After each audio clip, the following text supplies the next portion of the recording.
Murray जो बौखला गई हैं, बौखलाहट में अब क्या कह रही हैं? परमाणु हथियार अगर उठाने पड़ेंगे तो हम उससे भी पीछे नहीं हटेंगे। कितने परमाणु हथियार सही है पाकिस्तान के? ये कभी पाकिस्तान सोचता है या फिर सिर्फ और सिर्फ बयानबाजी करनी है इसलिए बयान दे दिया? क्या कहा सुनिए। अब पाकिस्तान जवाब देना जानता है। पाकिस्तान वो मुल्क नहीं है जो एक थप्पड़ के नतीजे में दूसरा गाल आगे करेगा। पाकिस्तान अगर थप्पड़ पड़ेगा तो उसका जवाब भी थप्पड़ से देगा। ये बात मैं आपके तवज्जुह से क्लियर करना चाहती हूं। और अगर भारत का कोई मिनिस्टर किसी भी फोरम पर मोदी सरकार के दिफा में इतना अंधा हो जाएगा कि वो ये नहीं सोचेगा कि वो एक न्यूक्लियर मुल्क के लिए, पाकिस्तान जैसे न्यूक्लियर मुल्क के लिए ऊल फूल बक सकता है, तो ये उसकी गलती है। तो खुद को जितना ताकतवर पाकिस्तान बता रहा है, उनकी मंत्री बता रही है, पाकिस्तान को पता है वो कितना ताकतवर है। लड़ाई की कोई क्षमता पाकिस्तान रखता नहीं है। पाकिस्तान के विदेश मंत्री हैं जिन्होंने किस तरीके से प्रधानमंत्री नरेंद्र मोदी को लेकर बेहद आपत्तिजनक टिप्पणी की थी, और उसके बाद अब बीजेपी हमलावर है। देश भर में हर तरफ प्रदर्शन किए जा रहे हैं। पंजाब हो, मध्य प्रदेश हो, हर राज्य में इस वक्त यही आवाज हो रही है कि पाकिस्तान के खिलाफ सख्त कदम उठाए भारत। इससे जुड़ी एक रिपोर्ट देखिए।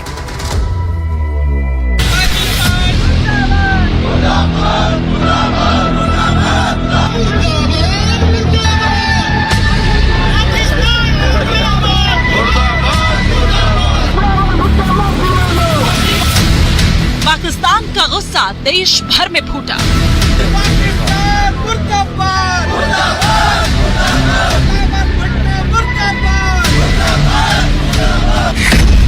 बिलावल की बिगड़ती जुबान पर हंगामा।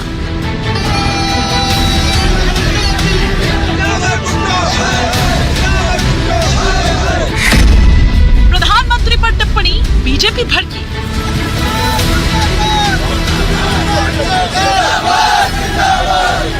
नारेबाजी और प्रदर्शन की ये तस्वीरें भारत के किसी एक इलाके से नहीं बल्कि देश भर के कई इलाकों से सामने आ रही है।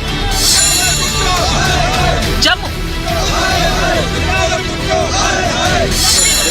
पटना,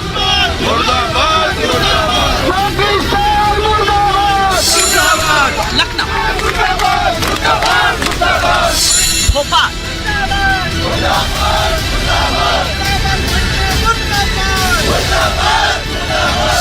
और भुवनेश्वर से जोरदार हंगामे की ये तस्वीरें पाकिस्तान और पाकिस्तान के विदेश मंत्री बिलावल भुट्टो के खिलाफ। बिलावल भुट्टो के प्रधानमंत्री मोदी पर आपत्तिजनक टिप्पणी के बाद बीजेपी आग बबूला।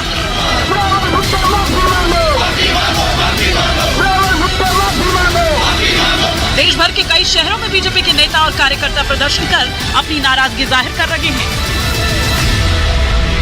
पाकिस्तान के विदेश मंत्री ने जिस तरह से भारत देश के प्रधानमंत्री को लेकर विवादित बयान दिया है, इसके बाद पूरे देश में विरोध प्रदर्शन हो रहा है। मैं आपको तस्वीरें यहाँ पर दिखाता हूँ।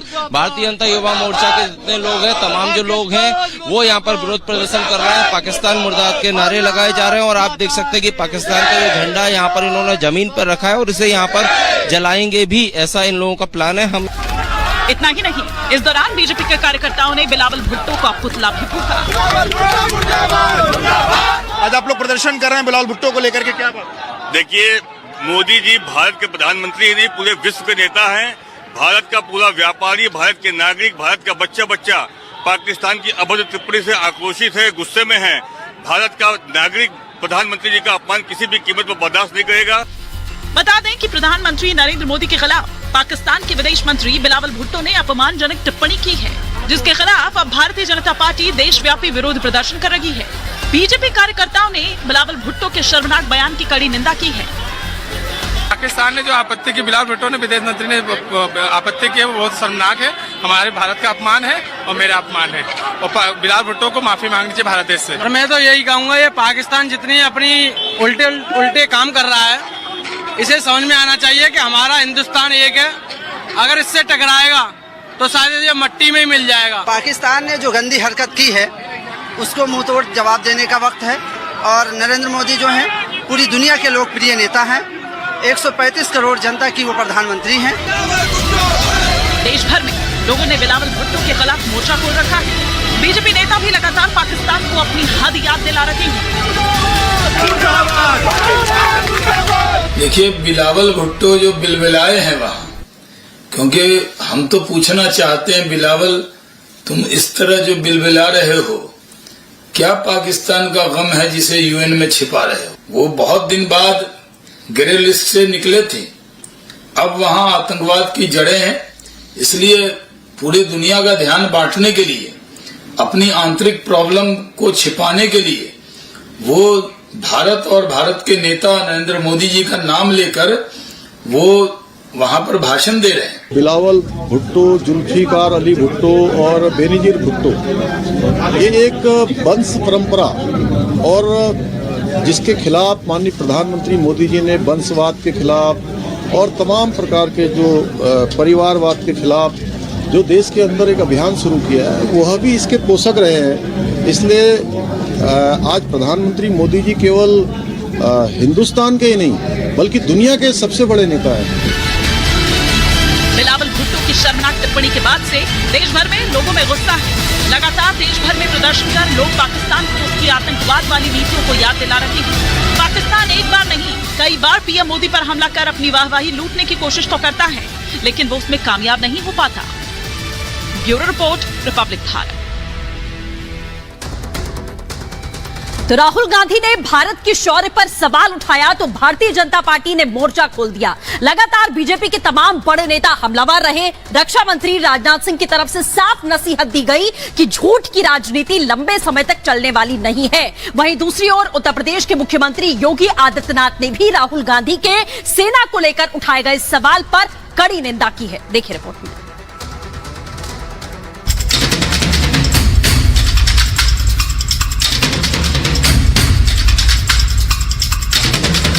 जो हमारे जवानों को अरुणाचल प्रदेश में पीट रहे हैं, हिंदुस्तान की सरकार सोई हुई है। राहुल गांधी का बयान सच में भारत की सेना का मनोबल तोड़ने का काम करता है। राहुल के बयान पर सियासत जारी। राहुल का सवाल, बीजेपी का जवाब। तवांग पर देश भर में चीन के खिलाफ गुस्सा है तो कांग्रेस नेता राहुल गांधी ने एकजुटता दिखाने के बजाय अपना चीन प्रेम ही जाहिर कर दिया। राहुल ने अपने ही जवानों पर शर्मनाक बयान दिया तो बीजेपी ने भी राहुल के चीन प्रेम पर अपनी नाराजगी जाहिर की। राहुल ने मीडिया के सामने आकर बयान तो दे दिया, लेकिन तुरंत ही बीजेपी ने राहुल को उनके बयान पर घेर लिया।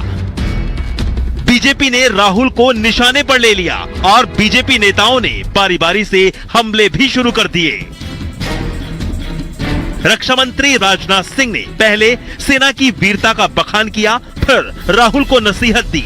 बीजेपी के राष्ट्रीय अध्यक्ष जेपी नड्डा ने भी राहुल के बयानों को सेना का मनोबल तोड़ने जैसा बताया।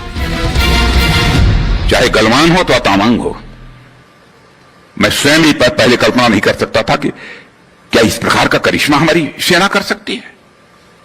जितनी ही प्रशंसा की जाए वह कम है।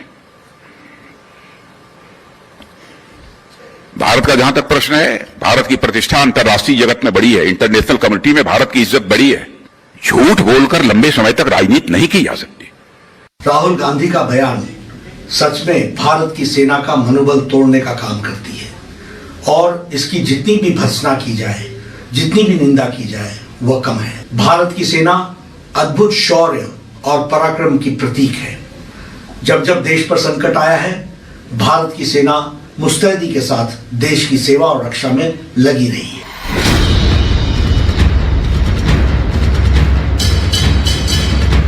केंद्रीय मंत्री अनुराग ठाकुर ने भी राहुल से पूछ ही लिया कि यूपीए सरकार में सेना के लिए क्या किया। और ये वो लोग हैं जो तब भी चीन के अधिकारियोों के साथ सूप पीते नजर आते थे और आज भी देश के अंदर बैठकर चीन का डर दिखाते हैं। मैं इतना ही कहना चाहता हूं, ये 1962 का भारत नहीं, ये 2022 का भारत है। नरेंद्र मोदी जी के नेतृत्व में आगे बढ़ रहा है और पूरी दुनिया के लोकप्रिय नेता, सबसे सर्वाधिक लोकप्रिय नेता नरेंद्र मोदी जी के रूप में नजर आए। तो वहीं उत्तर प्रदेश के सीएम योगी आदित्यनाथ और मध्य प्रदेश के सीएम शिवराज सिंह चौहान ने भी राहुल के इस बयान की निंदा की। राहुल गांधी का बयान अत्यंत ही अमर्यादित, बचकाना और राष्ट्र विरोधी तत्वों को प्रेरित करने वाला, अंतर्राष्ट्रीय स्तर पर भारत और भारत की बहादुर सेना को अपमानित करने वाला है। 1962 भी याद कर लो राहुल गांधी, तब देश की हालत क्या थी? चीन ने कितने भूभाग पर कब्जा किया था? जब राजीव जी प्रधानमंत्री थे तो पिद्दी पिद्दी से देश हमें डराते थे। राहुल गांधी का ये पहला ऐसा बयान नहीं है जिसमें वो पहली बार फंसे हों, बल्कि राहुल इससे पहले भी कई दफा अपने बयानों से सियासी बवाल खड़ा कर चुके हैं। कुछ दिन पहले ही राहुल गांधी पर अग्निवीरों के अपमान का आरोप लगा था। अब सेना पर बयान देने के बाद फिर से राहुल गांधी घिर गए हैं। Bureau report, Republic Bharat. और चलिए अब बात करते हैं रूस यूक्रेन युद्ध की। रूस हर दिन हमलावर हो रहा है यूक्रेन पर। न्यूक्लियर पावर प्लांट्स को वो लगातार निशाना बना रहा है। हर दिन तेज होते हमले से किस तरह से अब यूक्रेन में त्राहिमाम मचा हुआ है, क्योंकि कहा जा रहा है कि वहां पर फिर से ब्लैकआउट यानी बिजली पानी का संकट शुरू हो चुका है। क्या स्थितियां हैं और रूस की मंशा अब क्या है, इससे जुड़ी एक रिपोर्ट देखिए।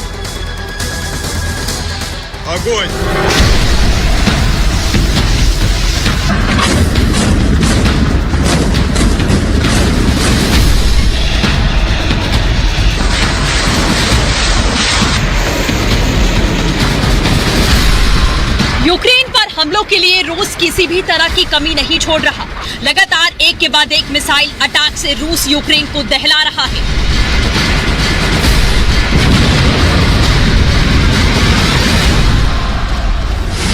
रूस अब धीरे धीरे यूक्रेन के पावर प्लांट और सैन्य ठिकानों को ध्वस्त कर रहा है। शुक्रवार को यूक्रेन पर रूस ने ऐसा हमला किया कि पूरे यूक्रेन में हाहाकार मच गया। शुक्रवार को रूस ने जो हमला किया वो कोई आम हमला नहीं था। रूस ने यूक्रेन पर एक के बाद एक 75 से ज्यादा मिसाइलों से हमला किया, जिसके बाद यूक्रेन में तबाही का मंजर देखने को मिला।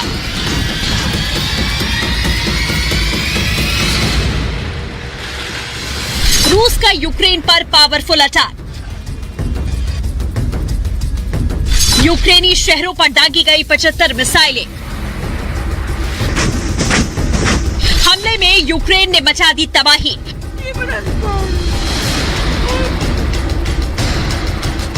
तस्वीरों में आपको नजर आ रहा होगा कि किस तरीके से रूस ने घातक हमला करके यूक्रेन को दहलाने का काम किया। हर तरफ रूस के मिसाइल अटैक के बाद यूक्रेन में धुएं का गुब्बार और मलबा नजर आने लगा, तो कहीं पूरी तरीके से अंधकार छा गया। रूस का तेज प्रहार यूक्रेन पर इस तरीके का हमला था कि हर तरफ हालात गंभीर बन गए। यूक्रेन में मिसाइल हमलों की वजह से कई शहरों में बिजली ठप हो चुकी है। कीव यूक्रेन का दूसरा सबसे बड़ा शहर है, जहां आपातकालीन ब्लैकआउट लागू करने के लिए मजबूर किया गया। यूक्रेनी अधिकारियों ने जानकारी दी कि हमले के बाद 3 लोगों की मौत हुई, तो कई लोग गंभीर रूप से घायल हुए, जिनके इलाज के लिए अस्पताल में भर्ती कराया गया।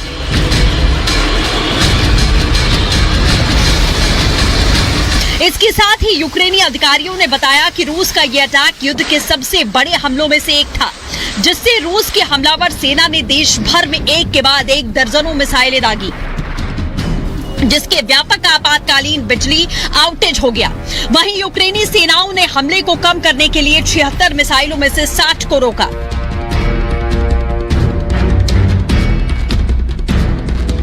रूस का अटैक कीव, खार्किव, क्रीवी रीह और ज़पोरिज़िया समेत कई शहरों में किया।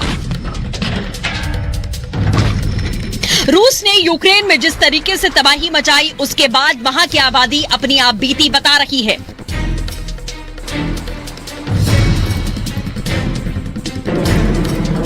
बढ़ती सर्दी में रूस यूक्रेन में रुक रुक कर तांडव मचा रहा है, जिससे कि यूक्रेन को अपनी ताकत का अंदाजा दिखा सके। इतना ही नहीं, रूस न सिर्फ हमलों पर रुका हुआ है बल्कि यूक्रेन को चेतावनी दे रहा है।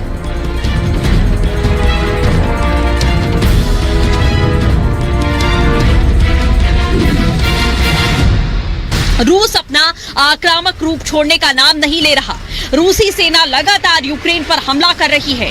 कई देशों ने युद्ध न करने की अपील भी की है, लेकिन इसका कोई असर दिखाई नहीं दे रहा। अपनी पूरी ताकत के साथ यूक्रेन भी रूस को मुंहतोड़ जवाब देने का काम कर रहा है, जिससे कि रूस यूक्रेन के शहरों पर अपने पैर न पसार सके।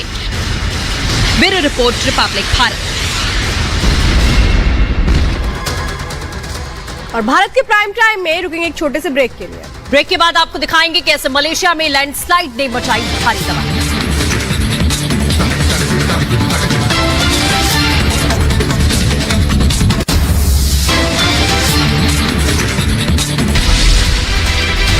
माफिया डॉन मुख्तार के बजे ढोल। समंदर में मुर्मुगांव, चीन पाकिस्तान में तनाव। घाटी में टेरर फंडिंग पर बड़ी स्ट्राइक। और दूल्हे की शादी में बुलडोजर गिफ्ट। देखिए 10 में है दम मेरे साथ 9:57 पर सिर्फ रिपब्लिक भारत पर। सुशील जी, ये जो ऑब्सेशन है ये आतंकिस्तान के लोगों का, एके पाकिस्तान के लोगों का भारत के प्रधानमंत्री नरेंद्र मोदी से, this obsession seems to be never ending. ये कभी ना खत्म होने वाला जो प्यार है इनका, क्योंकि इन्हें पता है कि अगर नरेंद्र मोदी पर टिप्पणी करेंगे और विवादास्पद टिप्पणी करेंगे तो आईबॉल्स होगी, हेडलाइंस बनेगी, इंडिया रिस्पॉन्ड करेगी। बिलावल भुट्टो को जिसे कहते हैं दो कौड़ी उनकी पाकिस्तान में मतलब उठती नहीं है। लोग उन्हें क्या कहते हैं मुझे बताने की जरूरत नहीं। अगर आप अनुमति देंगे तो मैं वीडियो भी दिखा सकता हूं उनकी। ज्यादा पुरानी नहीं, 1.5-2 साल पुरानी है, लंदन और न्यूयॉर्क की। लेकिन इनको क्या जरूरत, मतलब ही wants to be taken seriously in Pakistan. किस लिए सुशील पंडित जी? सर, ऐश्वर्या, अब पप्पुओं की खेती होने लगी है हर देश में। मुझे तो लगता था गधों की होती है सर पाकिस्तान में। पप्पुओं का एक वर्जन आ गया है सर। तो ये पाकिस्तान के पप्पू हैं। इनकी पार्टी ही पीपीपी है, तो ये पीपीपी यू हो गए हैं, पप्पू हो गए हैं। और इनको और कुछ सूझता नहीं है। इनका ये डिफॉल्ट रिएक्शन बन गया है। सबसे बड़ी बात ऐश्वर्या ये है, अगर गंभीरता से लिया जाए इन्हें, तो पिछले 8 साल में इनको एक ऐसा प्रधानमंत्री मिल गया है पड़ोस में कि जो टस से मस नहीं हो रहा। एक पॉलिसी है कि terror and talks will not go together. ये इस देश ने पाकिस्तान को लेकर के अपनी विदेश नीति में जो एक निरंतरता दी है, ये सच में एक उल्लेखनीय परिवर्तन आया है भारत की नीति में।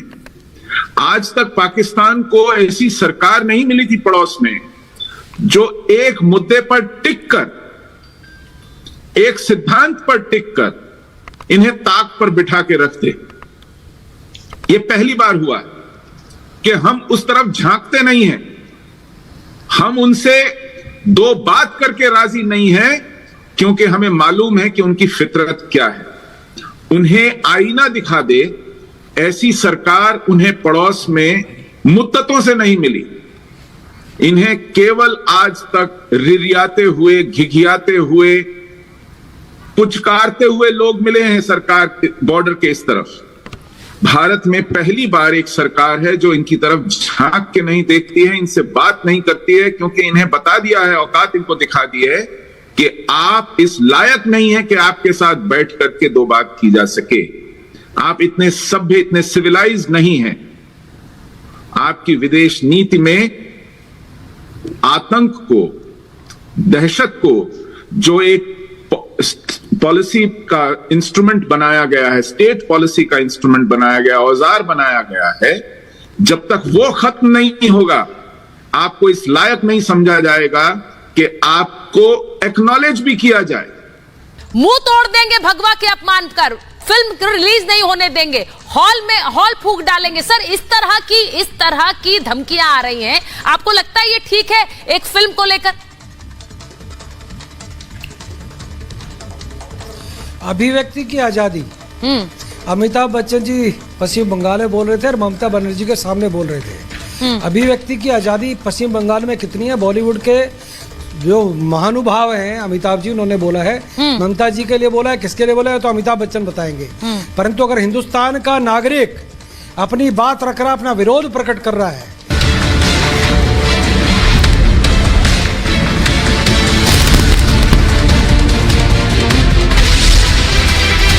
माफिया डॉन मुख्तार के बजे ढोल,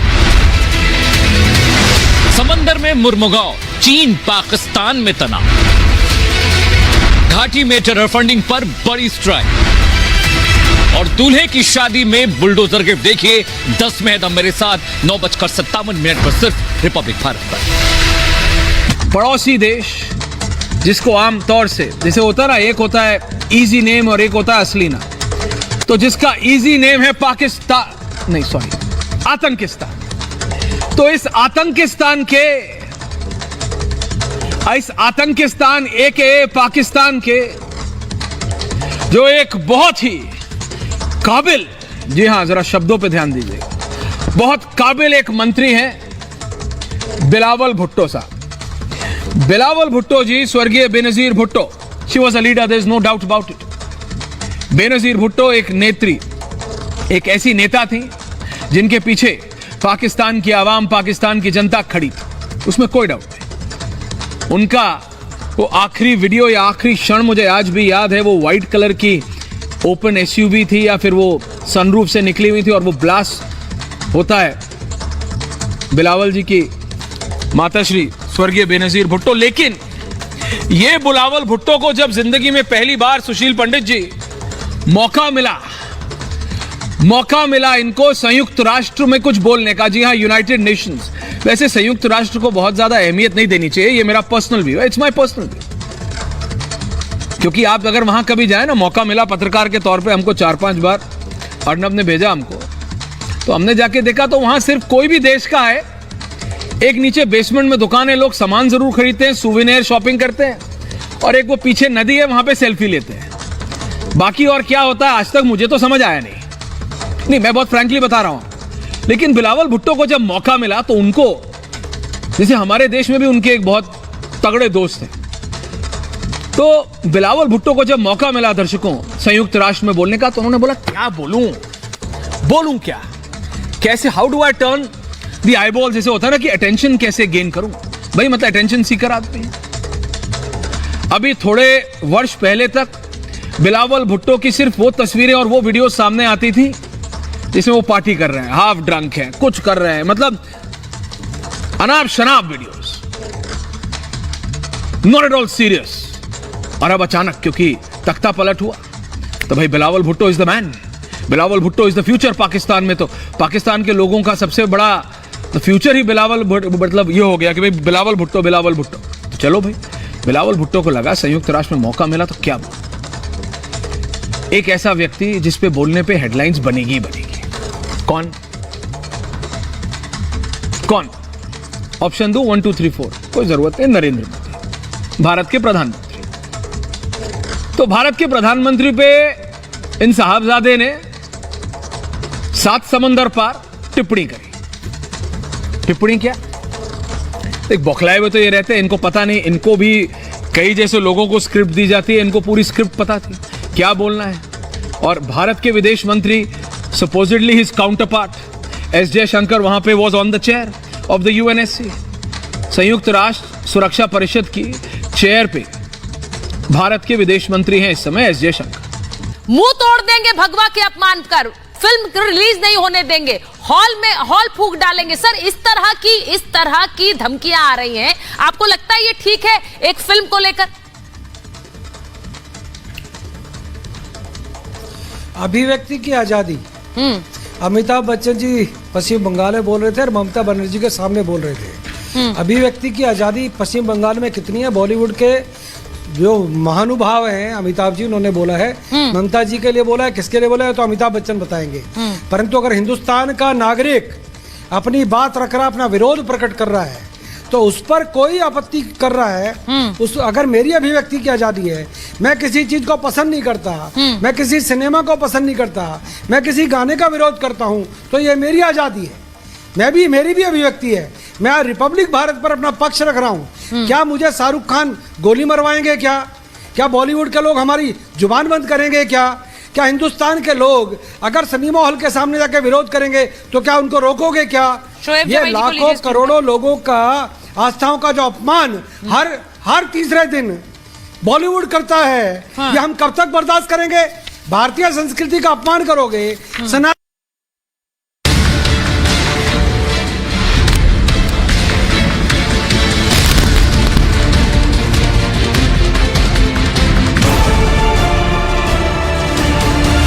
पूछिए अर्नब, तुम्हारे लिए पहले क्या आता है, तुम्हारा धर्म या राष्ट्र धर्म? और मैं कहूंगा मेरे लिए भारत पहले आता है, राष्ट्र धर्म पहले आता है।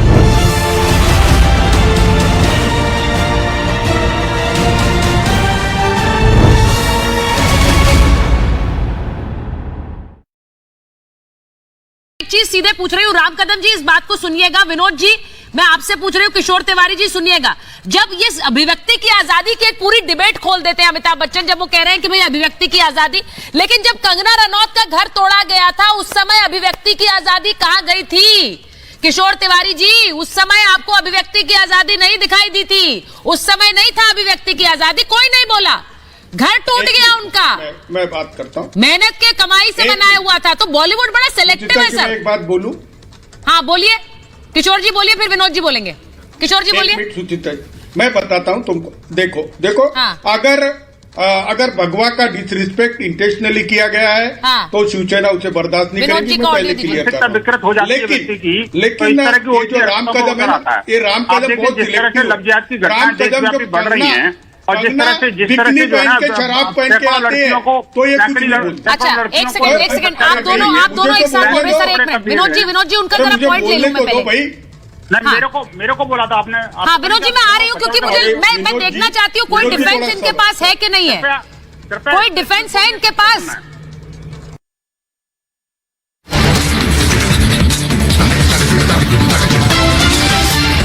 पाकिस्तानी विदेश मंत्री बिलावल भुट्टो की बदजुबानी के बाद अब पाकिस्तान की मंत्री शाजिया बरी की गीदड़ भभकी का हमारे पास भी एटम बम, जरूरत पड़ी तो हम पीछे नहीं हटेंगे।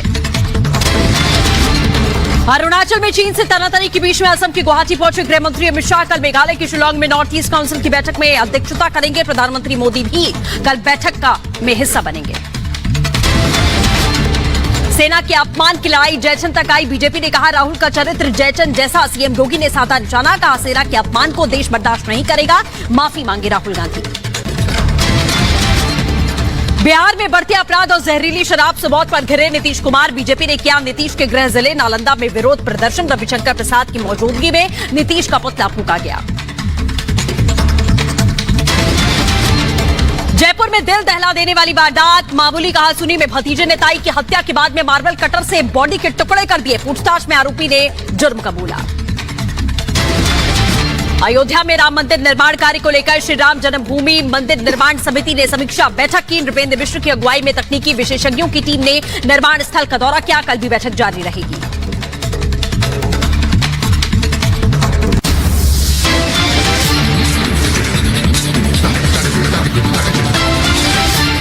और अब बात करेंगे मलेशिया की। आपको बता दें मलेशिया की राजधानी में भूस्खलन हुआ और भूस्खलन के बाद एक भारी तबाही मची। इस तबाही के बाद भगदड़ मचती है और भूस्खलन में अभी तक आंकड़ों के मुताबिक 21 लोगों की जान जा चुकी है, दर्जनों लोग लापता हैं और कई लोगों का रेस्क्यू अब भी जारी है। एहतियात के तौर पर प्रधानमंत्री ने आदेश दिया कि पहाड़ी के जो तमाम इलाके हैं, कैंपिंग साइट्स को 1 हफ्ते के लिए बंद कर दिया जाए, मौसम को देखते हुए और हालात को देखते हुए। दिखाते हैं एक रिपोर्ट में।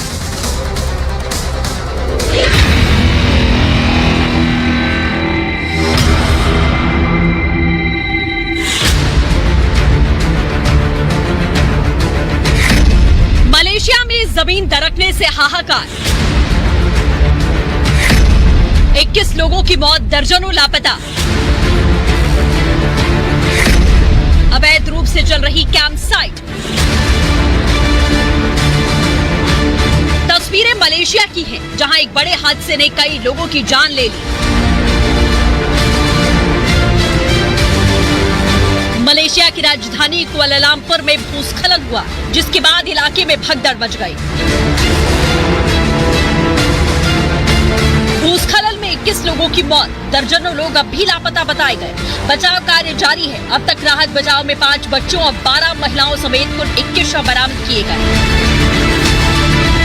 प्राकृतिक आपदा की घटना शुक्रवार 16 दिसंबर को राजधानी कुआलालंपुर की सीमा से सटे राज्य के एक हिस्से में हुई।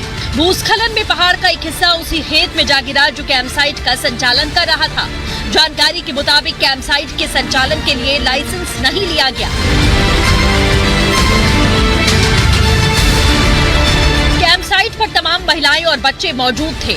आपदा का शिकार महिलाएं और बच्चे भी हुए।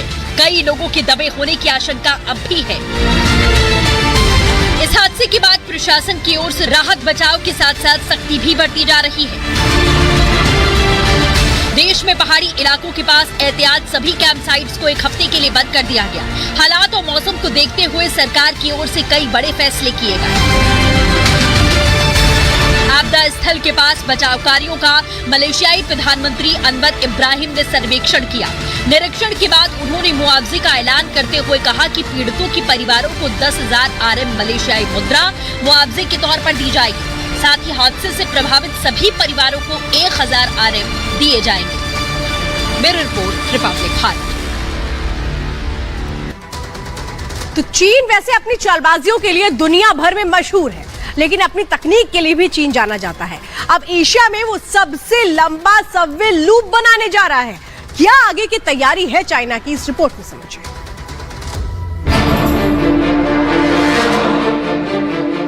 एक बार फिर से चीन दुनिया भर में अपनी तकनीकी से छाने वाला है। चीन हर बार की तरह इस बार भी दुनिया में रिकॉर्ड बनाने जा रहा है। चीन वुहान में एक ऐसे मेट्रो की लाइन को बिछा रहा है जो एशिया में सबसे लंबी सबवे लूप लाइन है। चीन में अनोखा सबवे,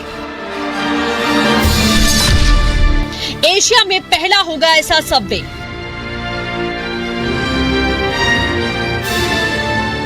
ये सबवे लूप 59.9 किलोमीटर लंबा है, जो दुनिया का दूसरा सबसे लंबा सबवे लूप और एशिया का पहला लूप है।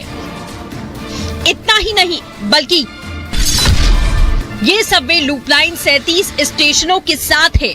साथ ही ये लाइन 3 शहरों से जाएगी, जिसमें वुचांग, हनको और होंग शामिल हैं। इस सबवे को खास बनाने के लिए लाइन को यांगत्सी नदी के 2 बार, हंजियांग नदी और 2 झीलों के नीचे जाने के लिए डिजाइन किया गया है। इसकी खास खूबी के साथ ही चीन अपने सबवे को एक नया रूप दे रहा है, जिससे कि दुनिया में इस सबवे की चर्चाएं हों। वुहान मेट्रो के मुताबिक लाइन 12 ऑपरेशन पर वुहान की यात्रा को बेहतरीन बनाने के लिए यात्रा के दबाव को कम करेगी। इस प्रकार शहर की व्यापक परिवहन प्रणाली में और सुधार होगा। चीन के इस सबवे से एक बार फिर से चीन दुनिया भर में सबवे के लिए नया रिकॉर्ड बनाएगा। Bureau report, Republic Bharat. और अब बात करते हैं जापान की। आपको बताएं कि जापान ने अपने पड़ोसी देश चीन और उत्तर कोरिया के खिलाफ में जो खतरे लगातार बढ़ते जा रहे हैं, उसको लेकर एक नई सुरक्षा रणनीति के तहत में काम करना शुरू कर दिया है। खुद को और मजबूत करने का फैसला जापान ने किया है और इसी रणनीति को लेकर अब चीन भड़क उठा है। देखिए रिपोर्ट में।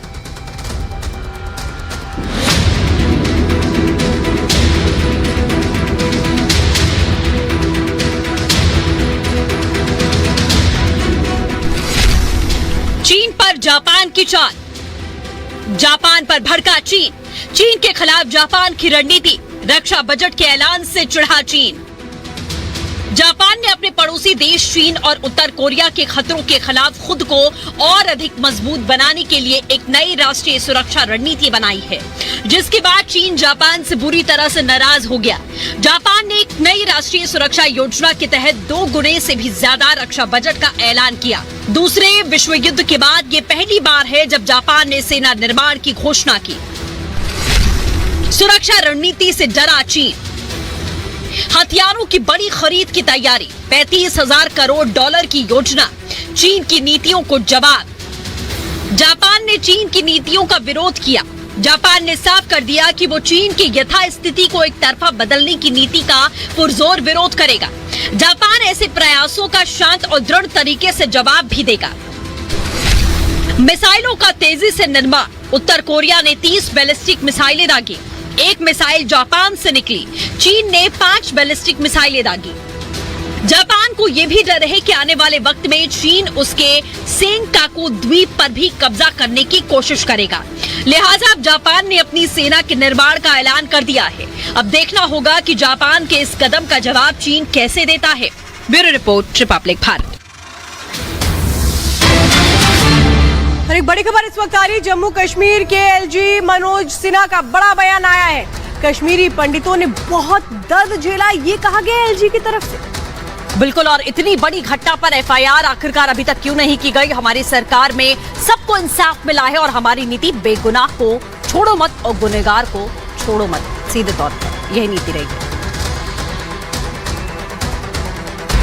कोई अभी मेरे कश्मीरी पंडित भाई आए थे, जो दर्द इन्होंने झेला है मैं उसे बयान नहीं कर सकता, शब्द नहीं है मेरे पास। इतनी बड़ी घटनाएं हुई, क्रूरता से लोगों को बाहर कर दिया गया, एक मामले में जांच नहीं हुई, एफआईआर तक नहीं होती थी। अब एक ऐसी सरकार है देश में भी और प्रधानमंत्री जी के कारण वहां का प्रशासन भी, एक बात तय है कि शांति खरीदने में आज का प्रशासन विश्वास नहीं करता है। शांति अस्थायी रूप से हम स्थापित करना चाहते हैं। तो भारत के प्राइम टाइम में आज के लिए मेरे और सृष्टि के साथ इतना ही। और आगे देखिए, ये भारत की बात है सहयोगी मृदुल शर्मा के साथ।